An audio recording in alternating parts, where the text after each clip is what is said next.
नमस्कार दोस्तों, RKN academy पर आपका हार्दिक स्वागत एवं अभिनंदन। दोस्तों, प्लीज इस चैनल को सब्सक्राइब, लाइक एंड शेयर जरूर करें, क्योंकि आने वाली अपडेट आपको समय पर मिल सके।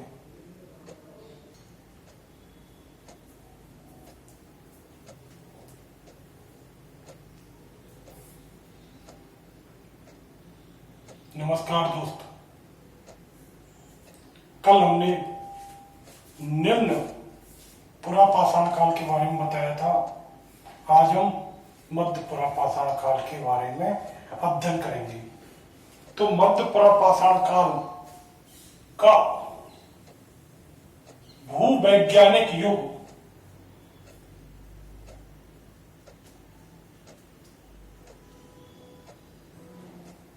कौन सा है? मध्य प्लास्टोसीन।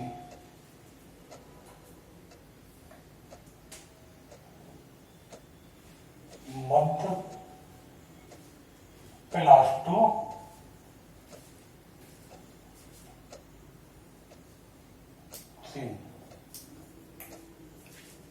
दोस्तों, इस समय मध्य पुरापाषाण काल में जो औजार बनाए गए, उपकरण बनाए गए, वो किससे बनाए गए? पहले तो उपकरणों के बारे में देखते हैं। कौन कौन से उपकरण थे जो मध्य पुरापाषाण काल में थे? पहला था स्क्रैपर।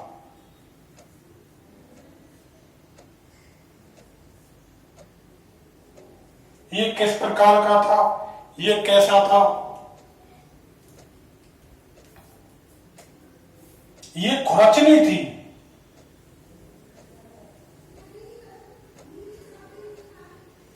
और कैसी होती थी? इस प्रकार की होती थी, जो छीलने के काम आती थी। जैसे आपने घिया कस देखा होगा, उस तरह का ये उपकरण था।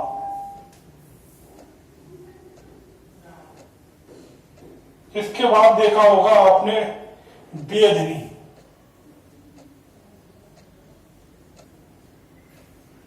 और ये किस काम आती थी? ये काटने के काम आती थी।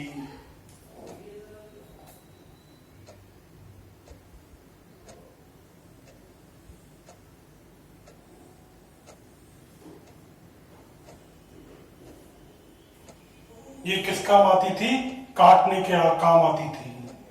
और एक तरीका का ये ब्लेड था। जिस तरह ब्लेड काम में लिया जाता है, उसी प्रकार इसे काम में लिया जाता था। एक था तक्षणी, जिसे पॉइंट कहा जाता था।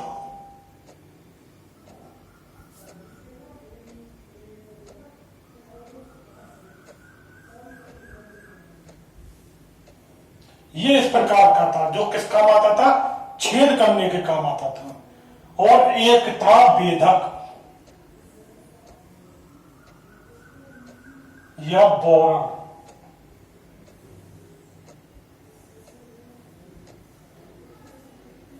ये इस प्रकार का था। ये भी जो छेद करने के काम में लिया जाता था। तो मध्य पुरापाषाण काल में कौन कौन से उपकरण काम में लिए जाते थे? स्क्रैपर, जो इसे खुरचनी कहा जाता था, और ये छीलने के काम में आता था। दूसरा था तक्षणी, जो किस काम आता था?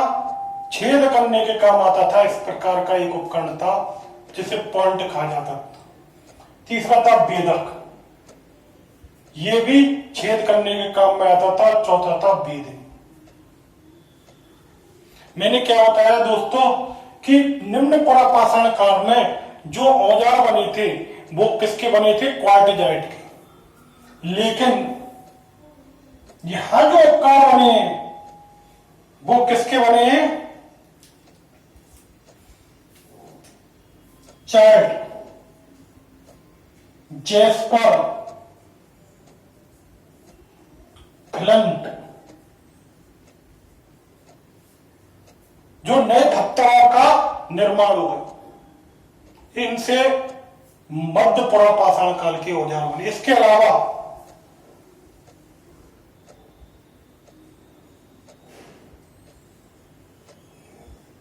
कांचमणि जो निम्न जो पुरापाषाण काल था उसका मुख्य औजार था, मतलब मुख्य पत्थर था औजार बनाने का, उसकी उपयोगिता कम हो गई।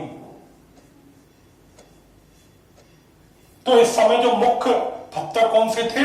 चैड, जैस्पर, फ्लिंट, और कांचमणि की जो उपयोगिता थी वो इस समय कम हो गई।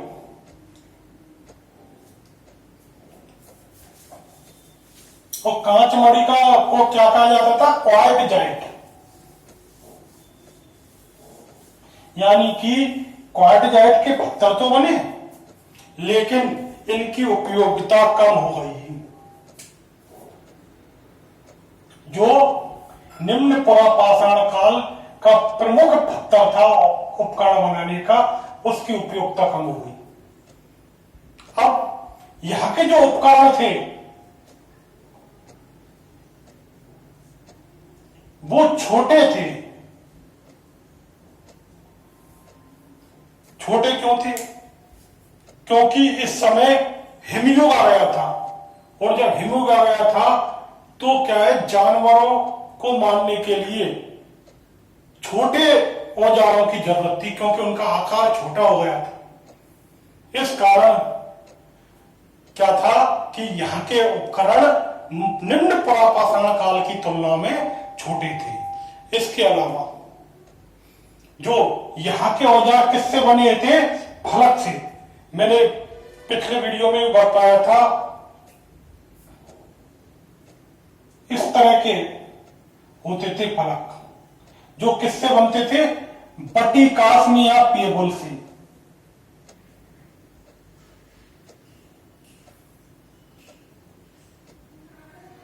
या पेबुल से ये क्या है, फलक बनते थे और इनसे औजार बनाए जाते थे।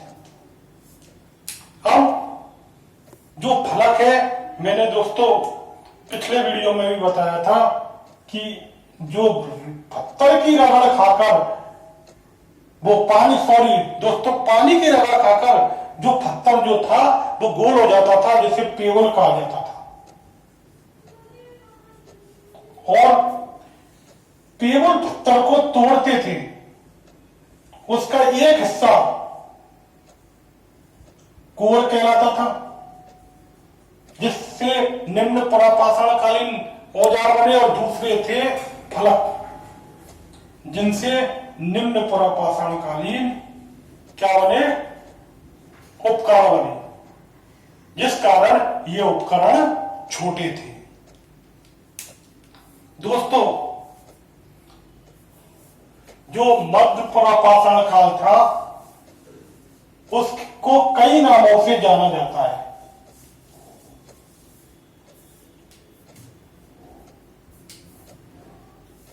नामकरण,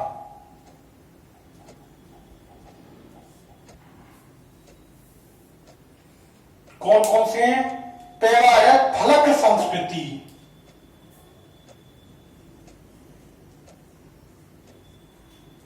ये नाम किसने दिया? H.D. सांकलियानी। और ये फलक संस्कृति नाम क्यों दिया? क्योंकि मैंने ये बताया था कि जो औजार थे, इनके जो अधिकांश औजार थे वो किससे बनते थे? फलक से बनते थे। जबकि दोस्तों मैंने निम्न पुरापाषाण काल में क्या बताया था कि यहाँ वहां के औजार किससे बनते थे? कोर से बनते थे। तो H.D. सांकलिया ने इसे फलक संस्कृति कहा।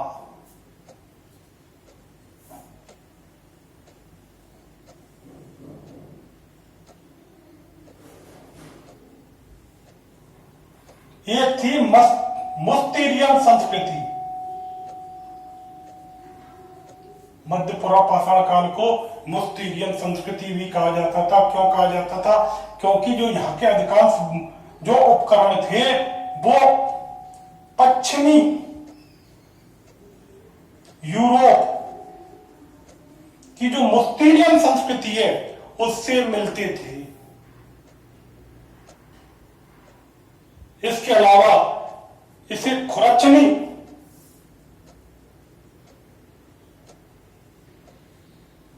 बेधक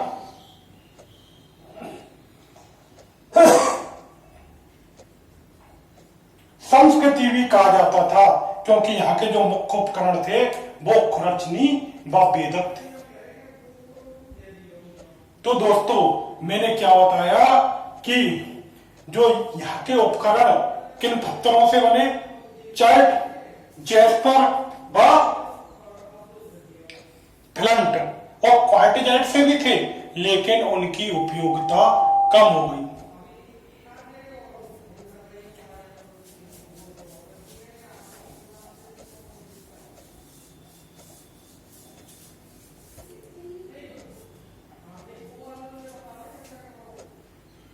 मध्य पुरापाषाण काल में कौन से मानव का विकास हुआ? यह भी महत्वपूर्ण क्वेश्चन है।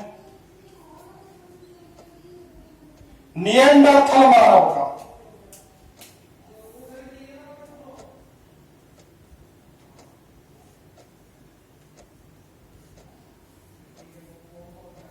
तो कौन से मानव का विकास हुआ? निएंडरथल मानव का विकास हुआ। जिस जो ये मानव था, इसका जो ये निएंडरथल मानव था, ये पूर्ण बुद्धिमान नहीं था।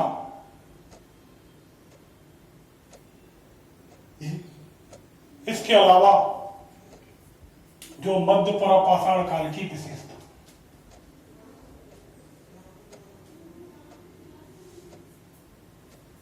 इसके मस्तिष्क का तो विकास हो चुका था, लेकिन पूर्ण बुद्धिमान नहीं था। हम मध्य पुरापाषाण काल की क्या विशेषताएं थी? पहला, जीवन शैली।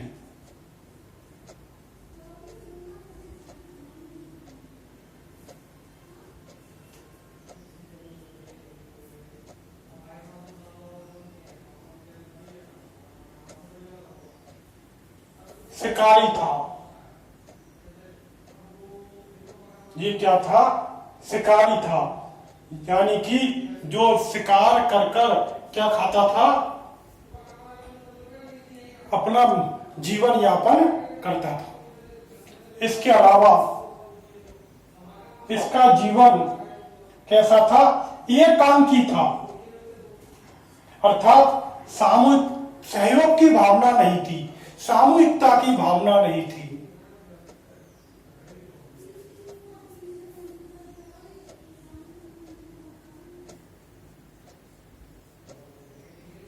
खाद्य संग्राहक था, यानी कि उत्पादक नहीं था, उत्पादन नहीं करता था, सिर्फ संग्रह करता था।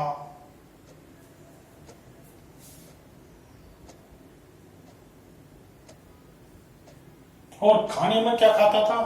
कच्चा मांस, क्योंकि अग्नि का आविष्कार भारत में इस समय नहीं हुआ था।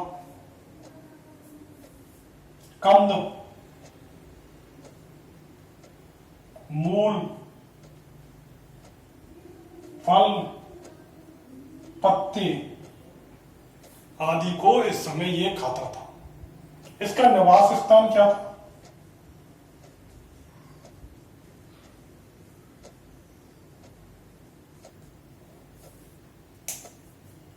इसका निवास स्थान था पेड़,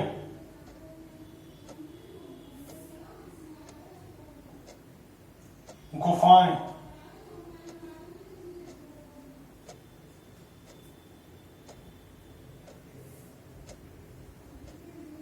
पर्वतों की कंदराएं,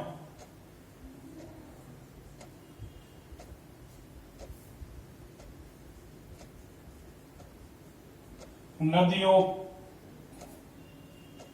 के कंगारों पर यह रहता था। इसके अलावा यह अग्नि से अनभिज्ञ था,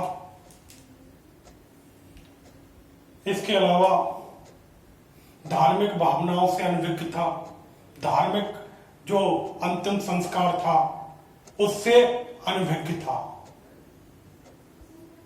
एक तरीके से ये यहाँ का मानव भी बर्बर था और शिकारी था और खाद्य संग्राहक था। तो दोस्तों, हमने क्या पढ़ा? मध्य पुरापाषाण काल के उपकरणों के बारे में अध्ययन किया, इसके अलावा उसकी विशेषताओं के बारे में अध्ययन किया। नमस्कार दोस्तों।